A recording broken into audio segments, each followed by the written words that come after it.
So again, good morning po. I hope po na nakapagpahinga po tayo from ano po, sa break po natin. No? Alam naman po natin, ito po yung time na binibigyan tayo ng panahon para po mag-stop, para magpahinga. No? Sa lahat-lahat ng bagay kasi sa gitna kasi ng mga ingay sa mundo, and science tells us na mas maingay po yung mga panahon ngayon kumpara dati. Kasi syempre may addition na ng social media. So napakaingay po, kaya nakakabingi talaga. Dagdagan pa natin ng pagod sa trabaho, tapos yung bigat ng buhay everyday. So iba-iba po tayo ng dinadanas, iba-iba po tayo ng binubuhat. Pwedeng isa lang binubuhat mo pero mabigat. Isa naman, madami.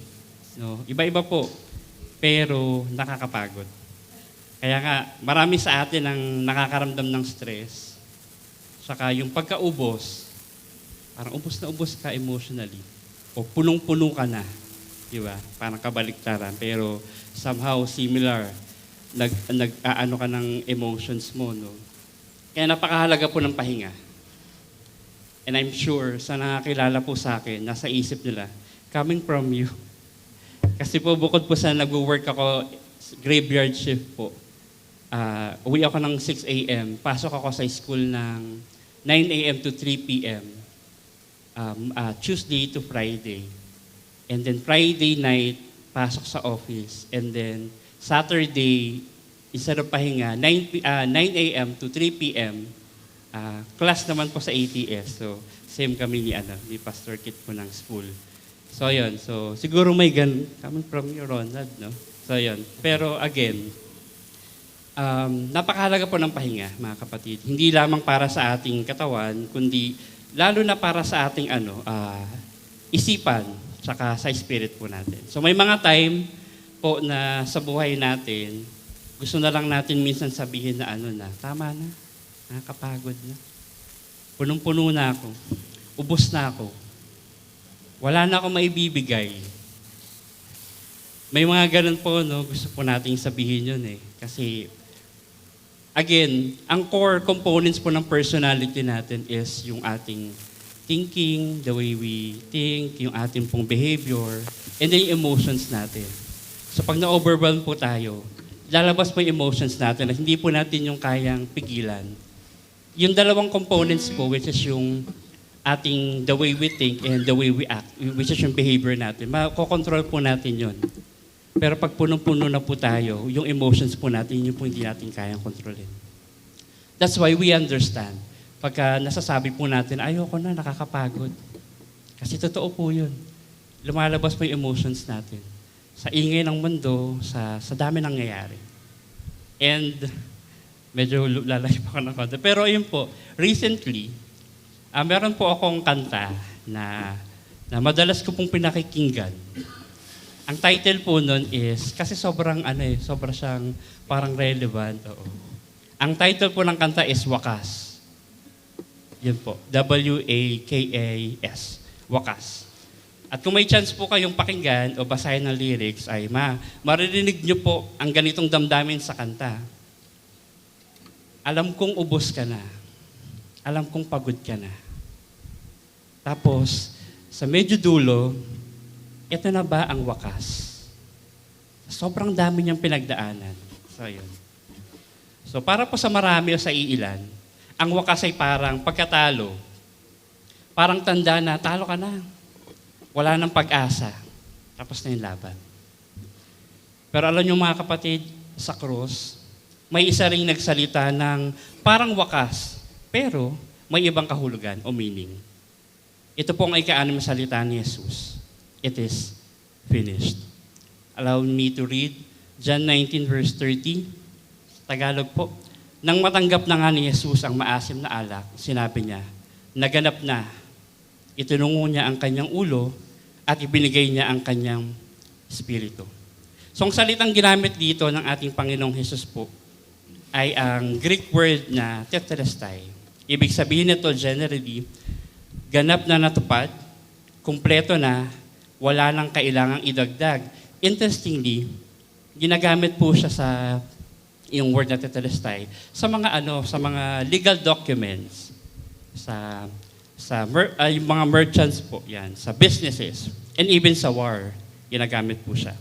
So, noong panahon ni Jesus, ginamit ang salitang ito sa mga resibo at kontrata para sabihing bayad na ng buo, paid in full. So, meaning to say, tinatatakan, no? Tinatatakan yung resibo mo, yung utang mo, bayad ka na, Ronald.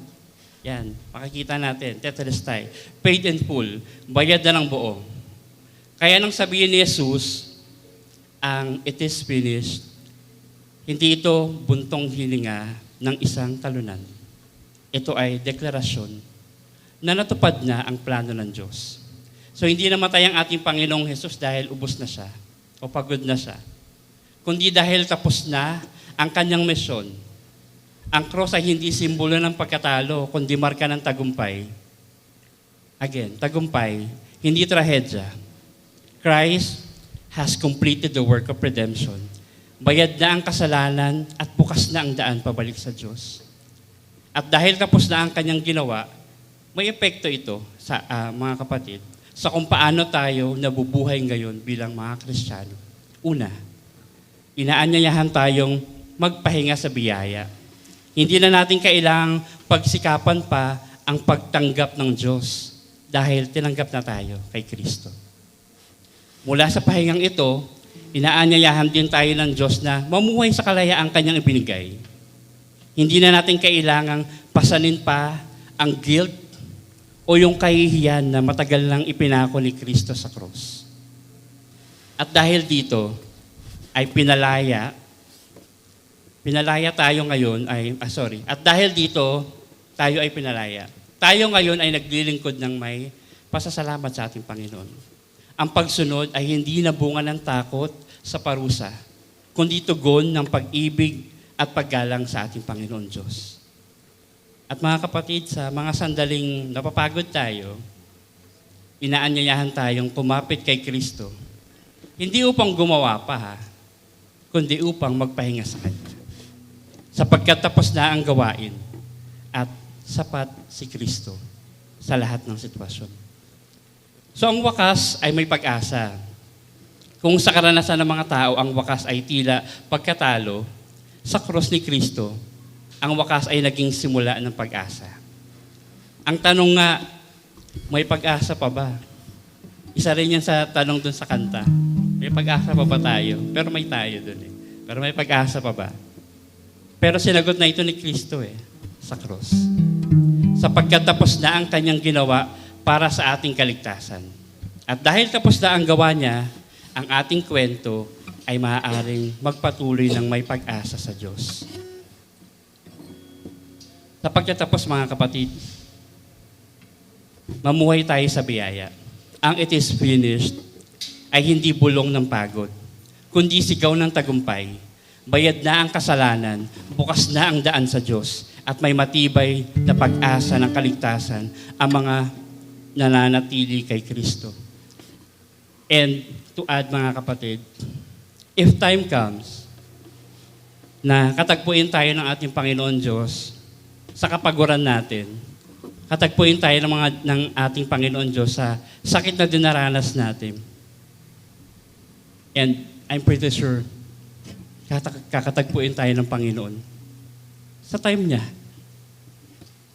I pray,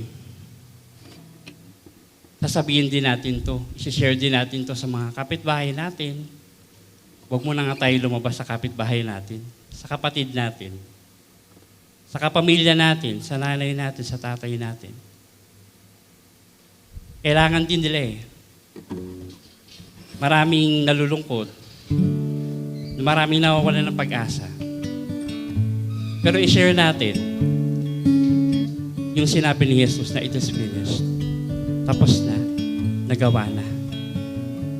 And sa lahat ng sitwasyon sa buhay mo, kahit na feeling mo imposible, kahit na feeling mo sobrang lalim, trust me, lahat ng pagpapahirap ni Jesus sa cross is naging qualified siya para tumabi sa atin Each and every time na nasasaktan tayo, each and every time na umiiyak tayo, each and every time na feeling mo pinagtatraidoran ka ng mga taong mahal mo, naranasan lahat ni Jesus.